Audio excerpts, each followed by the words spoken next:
第6页，历史回廊，回顾欧盟缘起。From trade to unity, the formation and growth of the EU. After World War I and II, Europe was in ruins. In an effort to promote peace, stability, and economic cooperation, the European Union, EU, began to take shape in 1951 with the establishment of the European Coal and Steel Community, ECSC. This initiative was proposed in 1950 with the aim of creating a common market for steel and coal across its member countries, France, Germany, Italy, Belgium, the Netherlands, and Luxembourg, and preventing future wars. In 1957, these 6 countries signed the Treaty of Rome, leading to the creation of the European Economic Community, EEC.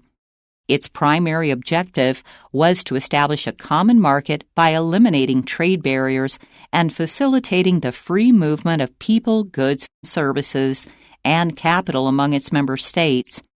The EEC also aimed to promote growth and economic development throughout Europe. In 1967, the ECSC, the EEC, and the European Atomic Energy Community merged and eventually developed into the modern-day EU.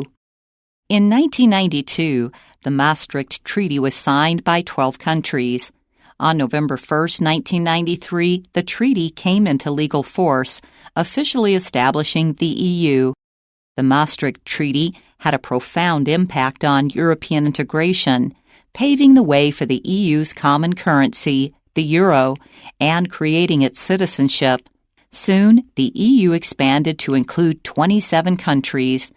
As a complex organization, the EU is driven by the desire to prevent future conflicts as well as pursue shared interests among neighboring nations.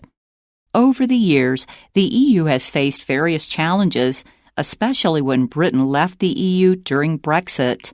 Nevertheless, the EU's efforts to rebuild Europe after the catastrophic losses of World War II and keep peace cannot be overlooked.